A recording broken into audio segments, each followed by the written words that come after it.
முருகா வெற்றிவேல் முருகா. வேலுண்டு வினையில்லை, மயிலுண்டு பயமில்லை. என் அன்பு தங்கமே, உன்னை பிரிந்து வாழும் உன்னுடைய வாழ்க்கை துணையின் மனதில் இருக்கும் விஷயத்தை இந்த கடிதத்தின் மூலம் என்னிடம் அனுப்பி இருக்கின்ற தங்கமே. நீ இப்பொழுது உன்னுடைய வாழ்க்கை துணையை என்னிடம் வேண்டுகின்றாய். ஆனால் உன் வாழ்க்கை துணை உன்னை புரிந்து கொள்ளாமல் மேலும் கஷ்டப்படுத்துகிறார். கவலையில் நீ இருக்கின்றாய். கவலைப்படாதே, நான் அவர்களுக்கு புரிய வேண்டிய வகையில் புரிய வைப்பேன். நீ புரிய வைக்க முயற்சித்து மேலும் சூழலை கடினமாக்காதே. நீ எதிர்பார்த்த ஒரு வாய்ப்பு ஒன்று வரப்போகின்றது. தயாராக இரு. உன் அறிவையும் திறமையும் வெளிப்படுத்த வாய்ப்பு ஒன்று வரும்.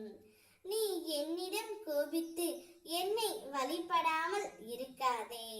உனக்கு எதையும் எதிர்கொள்ள தேவையான சக்தியை உன் பிரார்த்தனை மூலமாகத்தான் கிடைக்கின்றது. எனவே பிரார்த்திப்பதை நிறுத்தாதே. காலம் மாறும், காட்சிகள் மாறும். நாளை வெற்றி உனதாகும். நல்லதே நடக்கும். உன்னை பிரிந்து வாழும் உன்னுடைய வாழ்க்கை துணை, நான் துணையை பிரிந்து கஷ்டப்படுகின்றேன். எப்படியாவது என் துணையை என்னுடன் சேர்த்து வையுங்கள் முருகனப்பா. நானும் அவளும் ஒன்றாக சேர்ந்து இந்த வாழ்க்கையை வெகு நாட்கள், வெகு வருடங்கள் வாழ வேண்டும் என்ற ஆசை என் மனதிற்குள் இருக்கின்றது. இருந்தாலும் ஏதோ ஒரு கடினமான சூழலால் நாங்கள் பிரிந்து விட்டோம். பிரிந்ததற்கான வருத்தத்தை நான் இன்னும் அனுபவித்துக் கொண்டு தான் இருக்கின்றேன். ஏன் முருகனப்பா இப்படி என்னை சோதிக்கிறீர்கள் என்று உன்னுடைய துணை கடிதத்தில் எழுதி இருக்கின்றார் தங்கமே. அவருடைய எண்ணம் முழுவதும் நீயாக மட்டும்தான் இருக்கின்றாய். அப்படி இருப்பதால் என் குழந்தைக்கு என்ன வேண்டும் என்று எனக்கு தெரியும்.